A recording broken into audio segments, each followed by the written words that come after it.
और चूंकि हमारी मम्मी बीमार रहती थी बहुत ज़्यादा, तो होता क्या था कि हमारे पिता जितना पैसा कमाते थे वो सारा उसी में चला जाता था और हमेशा तंगी सा माहौल बना रहता था। एक बार उन्होंने किसी पंडित से पूछा, पंडित कुछ बता तो नहीं पाया, लेकिन उसने एक उपाय बता दिया कि आप वीरवार का यानी कि बृहस्पतिवार का व्रत करना चालू कर दें। उससे आराम पड़ा जी 1 साल।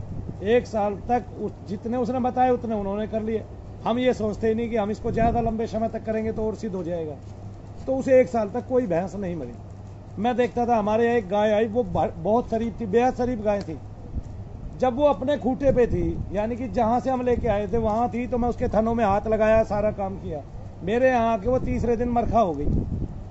आगे ना मरखा हो गए, वो मुझे ही मारने लगी। यार ये कैसी गाय हो गई, इसको तो मैं लेके आया था, वो इतनी मारने लगी कि उस गाय को हमें किसी को देना पड़ा। ऐसे ही हमें भी वो ऐसे ही मिली थी, मतलब किसी ने दी थी कि भाई तुम अपने खूटे पे गाय बांध लो, शायद इससे तुम्हारा कुछ बदलाव आ जाए। ऐसे मेल करके नहीं होता है, जैसे गांव में लोग सोचते हैं यार बहुत भैंसे मर गई इस आदमी की और इसने इतना नुकसान झेला है, बच्चों को दूध पिलाने के चक्कर में मैं इसको गाय देता हूँ। बिल्कुल शरीफ गाय दे दी, सज्जन गाय दे। अंत में निकला क्या, एक बार जब मुझे शनिदेव महाराज की भक्ति मिली, मैं वहां सोया और उस दिन मुझे राहु देवता के दर्शन हुए।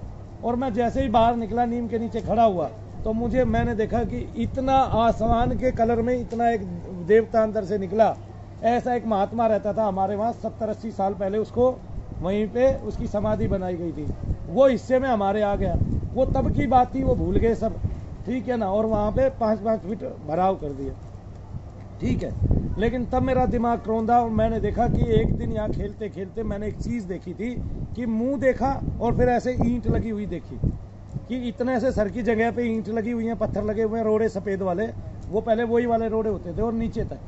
तो मैंने उसको देख तो लिया था, लेकिन तब भी मैं नहीं समझा था इसके नीचे एक महात्मा दबा हुआ है। उस दिन उस महात्मा का उद्धार हुआ, वो आत्मा निकल के आर पार हो गई। उस दिन से हमारी कोई भी भैंस नहीं मरी। बीमार जरूर हुई, डॉक्टर को दिखाई, ठीक हो गई।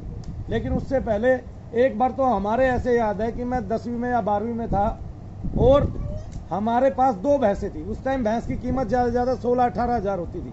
और मैं ये मानता हूँ कि हमारी वे दोनों भैंसें जो है वे 16-16 लोटे दूध देने वाली थी और वे बिल्कुल ब्यात पे थी। एक के मुंह से गोबर आके मर गई, मुंह से गोबर आने लगा। जो बैक साइड से निकलता है गोबर, जो खाने की जगह से नहीं निकलता वो कभी भी। आप खाते हो, आप भी टॉयलेट जाते हो, उसका एक मार्ग बनाया हुआ है भगवान ने, निसारण का अपसारण का, लेकिन वो मार्ग ही बदल गया उसका, मुंह से ही गोबर आने लगा। सरदार जी कितनी बड़ी बात थी। ऐसे वो भैंस कम से कम 1.5 महीना जी होगी और हॉस्पिटलों में पैसा ही पैसा, पैसा ही पैसा, पैसा ही पैसा, डॉक्टर के पैसा ही पैसा। अंत में ये हो गया भाई इसको ला दो, हिसार ले जाओ, इसको कैंसर है। आ गए ना जी सब। उससे पहले एक भैंस साथ के साथ ही 1 ही महीने के अंदर घूम घूम के ऐसे घूम घूम के उठती घूमती गिरती, उठती घूमती गिरती। और हम दोनों भाई क्या करते, भूस की बोरियां है ना, तूड़े की बोरियां भर के उनके नीचे लगाते रहते, पूरा दिन वहीं बैठे रहते कि ये उठेगी गिरेगी, उठेगी गिरेगी, ऐसे करके और रोते जाते। तो उस टाइम हमारे दर्द को कोई समझने वाला नहीं था, हमने वो दर्द भोगा है सरदार जी। अंततः पाया क्या, वो महात्मा, और वो महात्मा मेरे भक्ति करने से निकला। और जब वो निकला उसके बाद से हमारी कोई भैंस नहीं मरी। अभी हमारे पास फिलहाल एक गाय है पिछले 3 महीने से।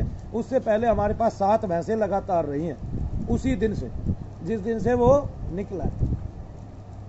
ऐसा तो ऐसी समस्या किसी के साथ भी हो सकती है और उसको बताया नहीं जा सकता, उसकी कोई गणना नहीं है, क्योंकि उसने हमें इतनी पीड़ा दे दी होती है और इतनी पीड़ा को हम सहन करते हैं। और तो पीड़ा समझने वाला तो समझेगा ना, वो जो पीड़ा में होगा। मैं जो पीड़ा में था, ठीक है ना, मेरे पास थे 4 बनिया 5 बनिया और लोग बड़े बड़े मिल जाते हैं, ऐसी बात नहीं। हम भक्ति करते हैं, भक्ति के रहस्य से हम किसी को भी खोज लेते हैं। मैंने किसी एक बड़े आदमी का काम कराया, वो डर रहे थे कि उनकी जो बेटे की बहू है वो तलाक में कितने करोड़ रुपया मांग लेगी, कई करोड़ रुपया मांग लेगी, क्योंकि बहुत बड़े आदमी थे। लेकिन मैंने भक्ति की, मैंने उनके यहाँ पाठ किया और मैंने उनको बोला कि आपके 16 लाख रुपए ही लगेंगे। तो 16 लाख रुपए ही लगे। कितने लगे? और जब उन्होंने मेरे को ये बात बताई, मैंने अपने भगवान का शुक्रिया अदा किया। मैंने उनके लिए पाठ किया, आज सबके लिए पाठ करता हूँ। कुछ बड़े लोग आते हैं, मुझे पता है वो आप लोगों से मैं जितना इकट्ठा कर पाऊंगा उनसे आपसे ज़्यादा इकट्ठा कर पाऊंगा, लेकिन मैं पैसे के लिए नहीं बैठा, मैं आपकी दुख तकलीफ के लिए बैठा हूँ। क्योंकि सरदार जी ने बात ऐसी कह दी कि भाई समस्या है, ज़्यादा है मेरे को और कष्ट है, और मैं जानता हूँ कि मैं कितने द्वारों पे गया हूँ। उन्होंने तो ये कहा मैं सभी द्वारों पे गया हूँ। सबने ऐसे हाथ उठा दिए मेरे बस की तो नहीं वो है। कुछ टाइम बाद सब हाथ उठा देते हैं, क्योंकि उनसे काम तो आपका होता नहीं है। किसी ने साल बाद, और किसी ने 2 साल सबने बाद। परहेज भी बताए होंगे सरदार जी, परहेज बताए सबने?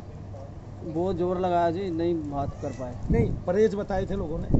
परहेज कुछ नहीं बताते थे। परहेज नहीं बताते? मैं तो परहेज बताता नहीं हूँ, वो कुछ ना कुछ तो परहेज बताते होंगे, ये नहीं खाना, ये नहीं करना, ऐसे नहीं सोना, ऐसे। शमशान तक में पूजा करी है मेरी, शमशान के अंदर तक ले जाकर मेरी पूजा करी है, उसने भी हाथ उठा दिए। कहते चीज सख्त है, मेरे बस की नहीं है। और यही क्या बैठती चीज है वो। क्या चीज भैया ने बताइए, बताना। उन्होंने बताया था मसानी प्रेत है कोई, जो पेट के अंदर बैठा हुआ है। देखो, अब जो मैं बताता हूँ वो ध्यान से सुनो, और मेरे को बताओ क्या वैसा होता है? क्या आपको उल्टी जैसा आने का मन होता है? हाँ ना, उबकाई आती है? हाँ वो का ही तो ऐसा है, जब ये चीज हाँ, यहाँ मत बैठ बोलो। जाती है, मैंने आपको एक बात पूछी है, पहले मुझे ये बताओ, ऐसा नहीं होता है? आवाज नहीं आते, नहीं आती। जलन बहुत होती है। अब वो आप मत बोलो, मेरे को बोलने दो। आपके हृदय पे कंपन आती है, आपको भय लगता है और घबराहट होती है? घबराहट बहुत हार्ट होती बीट तेज होना जिसको बोलते हैं। आप ये बताइए, क्या आपको श्वास में भी बाधा आती है? है। उस टाइम आती है जिस टाइम मैं चलता हूँ ना, हम्म, तो एकदम उठता हूँ, चक्कर आ जाता है, मैं गिरने को होता हूँ। अच्छा ये बताइए, क्या आपका सर बंधा हुआ सा महसूस होता है? बिल्कुल। हाँ? गर्दन, खोपड़ा।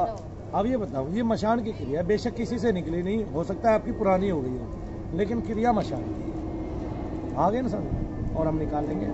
ठीक है, आप मेरी आंखों में देखिए, पहले मैं प्रार्थना करता हूँ, लेकिन आपको आते रहना है अगर आपको ठीक होना है। ठीक है, अगर आप कितने साल से आप घूम रहे हैं?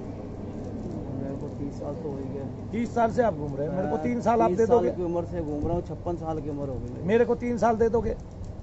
मैं कोशिश करूंगा आप 1 ही साल के अंदर अंदर ठीक हो जाए, ठीक है, लेकिन मेरे को आप 3 साल दे दोगे? मैं मांग रहा हूँ आपसे। ठीक है। ठीक है, तो मैं आपको अपनी जगह ला के बैठा दूंगा। जय शनिदेव बोलो। जय शनि। अब सरदार जी ध्यान से देखो मेरी आंखों,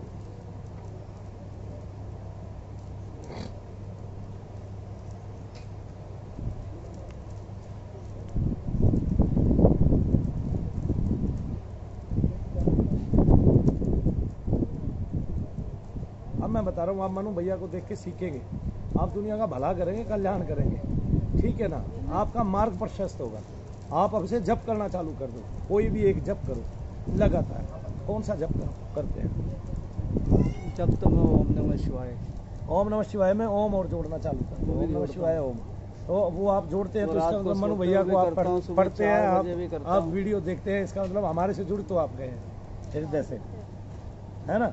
जब मन परेशान होता है तो वीडियो देखता हूँ। आप ये भूल जाइए, आप बस ये भूल जाइए कि मैंने शनिदेव से तार जोड़ लिया। ओम नमः शिवाय ओम का मैं जप कर रहा हूँ। शंकर भगवान शनिदेव महाराज मुझ पर कृपा करें, करुणा करेंगे, मेरे घर की, मेरे शरीर घर की। मेरे पास नहीं है।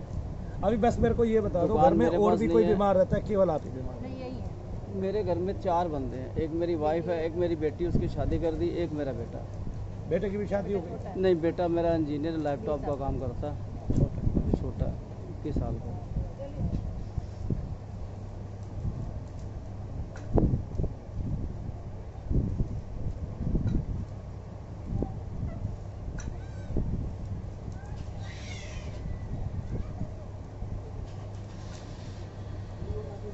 अब आप बताइए, आपकी सेवा चालू हो जाती है कि सरदार जी को आखिरकार है क्या?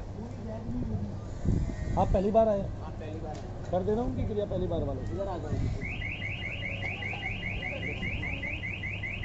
अंदर बैठ के करनी है? प्रॉपर बॉडी में कोई चीज नहीं है। मैं देख रहा हूँ जैसे कि इनके नाम से कोई गड़ा सा गड़ा गाड़ के रखा हुआ है शमशान में।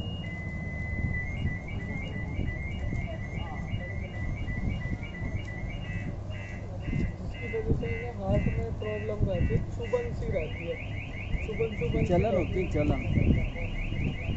खाया पिया सारा ऊपर आ जाता है। दिन में 2 रोटी खाता हूँ, वो भी दिल करे तो यहाँ से आवाज़ आएगी तो 2 रोटी खाऊंगा, नहीं आएगी तो नहीं खाऊंगा। मैं रात को भूखा सो जाता हूँ। खड़ा होता हूँ, चलता हूँ, चक्कर आ जाता हूँ। दुकान से ई रिक्शा पे आ गया, ई रिक्शा भी 4 महीने से खड़ा हुआ। मतलब देता हूँ 3 टाइम। 3 टाइम ना भी लो, थोड़ी खाओ, कुछ ज्यादा मत खाओ। जाप कितने टाइम वही करूँगा? बैठ गई। जाप कितने टाइम करूँ? जाप तो 1 घंटे का रोजाना जप करो, कहीं भी बैठ। चाहे सुबह 4 बजे तो करूँ, मेरा चाहे काम दोपहर को आपकी करूँ। सकल तंत्र मंत्र यंत्र क्रियाओं को निकालना। जय श्री राम।